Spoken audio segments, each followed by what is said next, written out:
Assalamualaikum warahmatullahi wabarakatuh. Selamat datang teman-teman IKM Kopi Lampung Barat.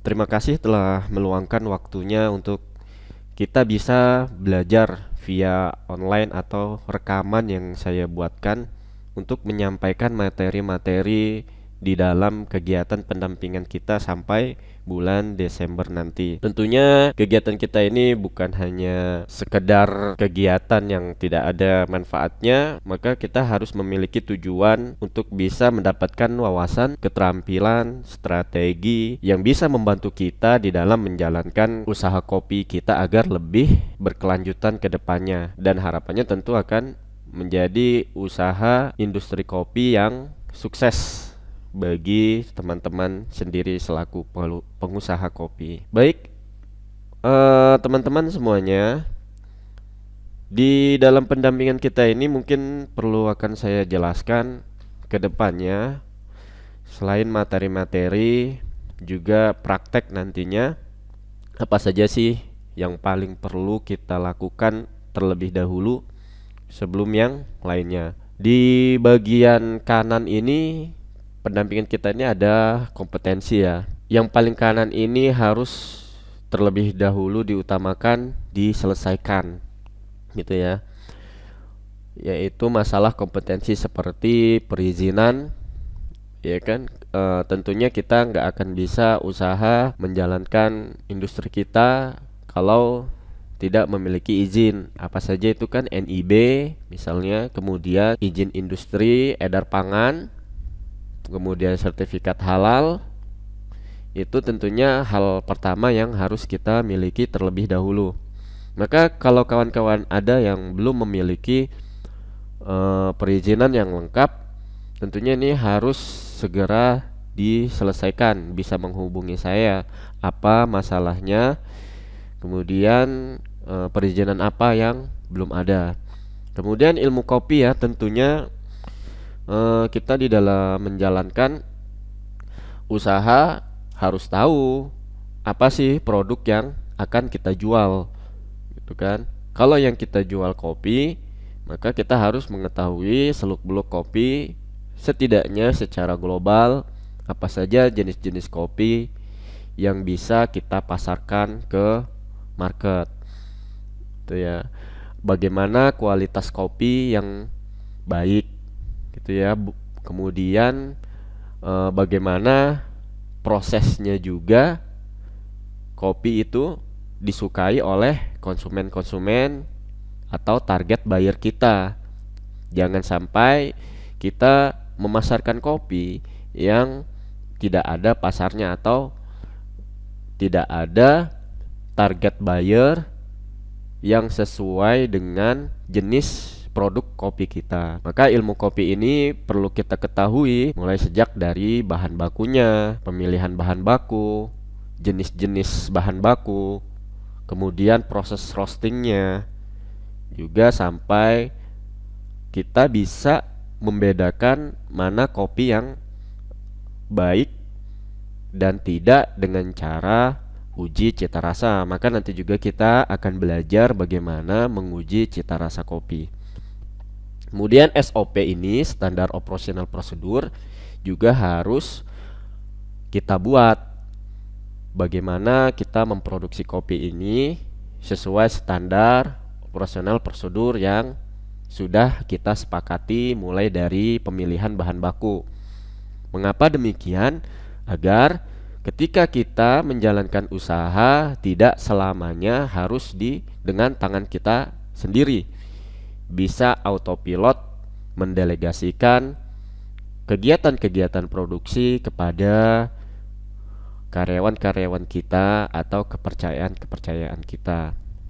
Walaupun itu keluarga, maka ketika ada standar operasional prosedur, kualitas produk yang kita capai tidak keluar dari standar operasionalnya, sehingga akan menjaga cita rasa atau kualitas produk kita tersebut. Kemudian di sebelah kiri kita ini ada branding. Jadi dua kanan kiri kita ini sangat penting untuk kita utamakan dahulu ya. Karena sebelum dua ini selesai, kita akan sulit menjalankan segala hal yang ada di sini. Kemudian di branding, tentunya yang pertama kita harus punya karakter produk atau karakter usaha yang bisa membedakan dengan usaha selainnya atau produk-produk selainnya. Tentunya bisa ditunjukkan dengan logo dan identitas kita, bukan? Beberapa IKM sudah saya redesign ya logo dan identitasnya, seperti lambang atau ikonnya gitu ya, kemudian warnanya ya, identitasnya itu sudah saya redesign agar lebih terlihat menonjol dan berkarakter. Bagi teman-teman IKM yang mau atau ingin dirubah logo dan identitasnya, ya sebelum kita masuk ke mendaftarkan merek kita ke Haki ya, selayaknya kita perbaiki dan perbagus dulu logo dan identitas kita.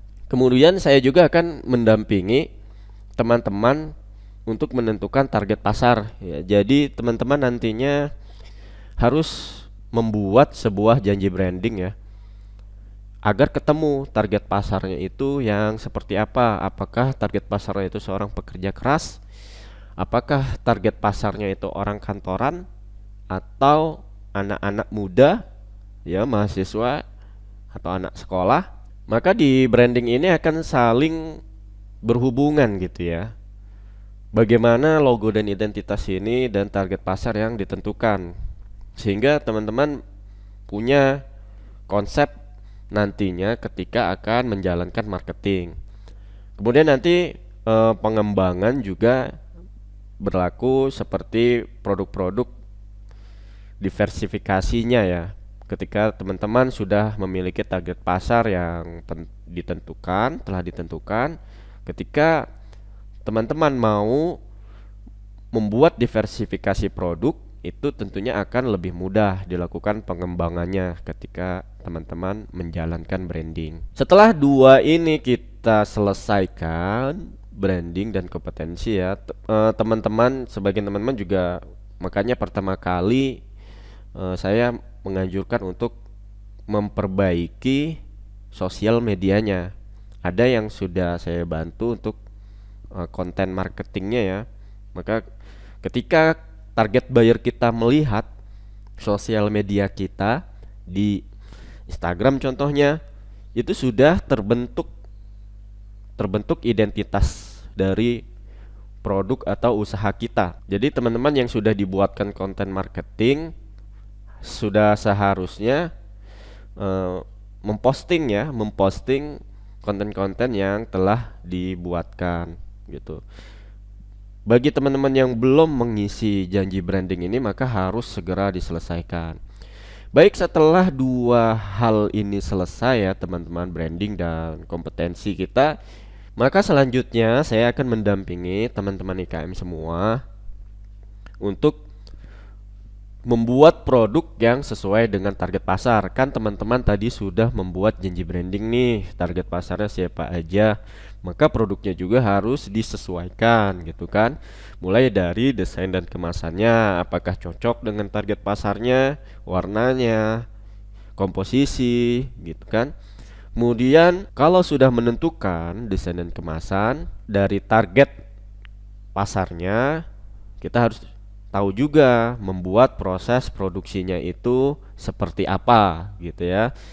Apakah kopinya ini harus direndam ya selama 1 bulan misal, atau kopi ini harus disimpan dulu selama 8 tahun. Nah ya, maka di sini juga teman-teman harus menjalankan konsekuensinya ketika telah membuat suatu produk dengan metode tertentu dan selanjutnya sesuai dengan target buyer gitu, target pasarnya, dan proses produksinya harus sesuai dengan konsekuensi yang telah dibuat. Kemudian jika teman-teman ingin membuat diversifikasi produknya, misalnya di sini teman-teman sudah membuat kopi yang target pasarnya itu orang-orang yang suka begadang, misalnya supir, pemancing, misal gitu kan. Proses produksinya juga seperti apa, karakternya yang cocok untuk mereka. Kemudian teman-teman juga ingin membuat kopi yang lebih soft gitu kan, dengan kopi petik merah misal. Maka ini masuk ke diversifikasi produknya. Nanti juga akan saya dampingi untuk membuatnya. Bagi teman-teman yang masih memiliki produk kopi satu jenis saja, itu bisa sharing dengan saya ya. Kira-kira akan membuat produk dengan target pasar yang seperti apa, dan produknya bagaimana, proses produksinya, karakter rasanya. Gitu ya. Nanti akan saya sharing, akan saya dampingi, bantu untuk membuka bagaimana desain dan kemasan yang cocok dari produk diversifikasi teman-teman yang akan dibuat. Oke, kemudian selanjutnya itu marketing. Marketing ini sebenarnya hal yang paling sangat inti ya di dalam usaha kita, makanya ini ada di tengah. Marketing tentunya tidak sama dengan jualan. Marketing ini bagaimana membuat calon atau target pasar kita atau konsumen kita ini terus penasaran dengan produk-produk kita gitu. Atau mereka merasa terus diperhatikan, merasa memiliki nilai yang kuat ketika memakai produk kita gitu kan. Di marketing ini juga nanti akan saya dampingi bagaimana digital marketingnya ketika kita memasarkan produk di platform-platform yang cocok ya untuk industri kopi. Untuk offline marketing juga nanti juga kita akan belajar ya bagaimana menawarkan produk ke kafe-kafe, resto atau hotel yang sesuai dengan karakter produk kita. Maka kita juga harus tahu ya, misalnya kita target pasarnya itu kafe dan resto, tentunya mereka mencari kopi-kopi produk premium. Maka dari itu kita harus tahu SOP-nya, standar operasional dari produk kopi premium itu, apa yang bisa diterima oleh bisnis to bisnis itu ya, seperti kafe, ya, hotel, resto. Itu harus kita pelajari. Kemudian untuk CSR ini bagaimana kita mendapatkan pelanggan tanpa berjualan gitu lah ya, simpelnya, karena ini kan marketing gitu. Jadi kalau jualan itu kan kita langsung katakan, ini ayo beli, ini silakan dibeli, ini produk begini-begini nih, ayo dibeli, mengajak gitu ya. Tapi kalau marketing itu belum tentu kita mengajak untuk membeli. Kita secara tidak langsung memang mengajak mereka untuk membeli produk kita, tapi tidak blak-blakan gitu ya, nggak secara langsung. Maka itu yang kita sebut dengan marketing. Ini nanti juga akan kita pelajarin ya, bagaimana mendapatkan calon konsumen dengan tidak barbar gitu ya. Oke, kemudian manajemen. Kita juga perlu untuk belajar manajemen seperti manajemen keuangan, belajar neraca, laba rugi. Tentunya ini juga sangat perlu ya ketika kita mau laporan, misalnya laporan perpajakan gitu ya. Itu juga harus kita sampaikan ini laporan keuangannya.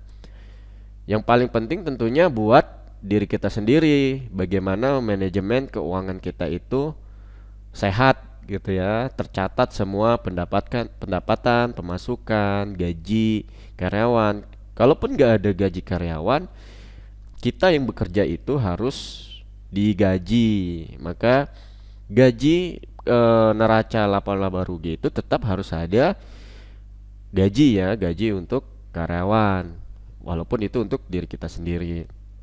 Nanti laba ruginya baru terlihat sampai mana gitu ya. Kemudian manajemen karyawan, bagaimana memanajemen karyawan kita ketika mereka masuk atau merekrut mereka, ketika mereka keluar, ketika kita akan menjalankan kontrak dengan mereka, apa saja yang harus kita berikan kepada mereka. Kemudian customer relationship management, ini manajemen bagaimana menjaga loyalitas dari konsumen-konsumen kita, pelanggan-pelanggan kita. Nanti juga insya Allah akan kita pelajari semuanya. Baik, teman-teman, tentunya di materi online rekaman ini kita harus fokus ya, harus serius di dalam menjalankannya. Kita harus belajar sampai bisa paling enggak ya, gitu. Karena kita ketika tidak tahu, tentunya ini kan dikasih tahu gitu ya kan. Nah, setelah tahu kan enggak kita cuma oh yang itu aja, oh yang itu, oh yang itu, kan nggak bisa seperti itu aja. Akhirnya kita harus belajar selanjutnya.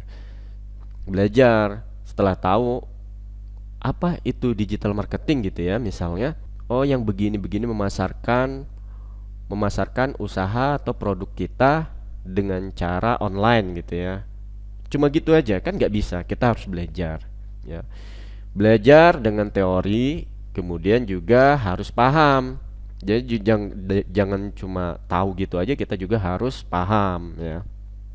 Bagaimana paham sampai bisa, itu harus dengan praktek ya teman-teman. Ketika kita cuma tahu aja tanpa praktek, kita nggak akan bisa gitu. Kita harus praktek. Makanya nanti kita juga akan praktek bagaimana roasting kopi yang benar, bagaimana mencari pelanggan di platform-platform sosial media gitu kan. Ini harus praktek ya, agar kita bisa, setelah empat ini sudah ada pada kita dalam satu materi, maka kita sudah bisa untuk berhenti ya, atau kembali lagi menjadi ahli. Tapi ahli ini kan bisa didelegasikan oleh orang-orang yang memang mumpuni di bidang tersebut. Tapi ketika kita sama sekali nggak paham ya, sama sekali kita nggak paham, kita bisa dibohong-bohongi oleh karyawan kita gitu kan. Misalnya mereka bilang untuk biaya produksi kopi ini sekitar segini-segini loh. Kalau kita nggak paham, oh dari mana sumbernya kok bisa sampai segitu, ya kita cuma bilang iya aja gitu. Atau dia bilang biaya marketing untuk menawarkan ini produk yang baru ini sekitar puluhan juta gitu ya. Nah, kalau kita nggak paham kan, akhirnya kita cuma bilang iya, oh iya lanjutkan, ya kan. Apalagi kalau duitnya ada ya. Mungkin kalau teman-teman yang duitnya nggak ada langsung bilang enggak gitu kan, nggak mau kan gitu. Tapi kan kalau duitnya ada, pas ada modal dikeluarkan aja, akhirnya teman-teman bisa jadi boncos. Nah, setidaknya jika teman-teman menjalankan praktek pendampingan ini, saya yang saya harapkan teman-teman itu bisa di tingkat paham ya, walaupun mungkin belum bisa menjalankan secara teknis. Baik, itu saja di materi pembukaan kita kali ini. Sampai jumpa pada materi yang berikutnya. Assalamualaikum warahmatullahi wabarakatuh.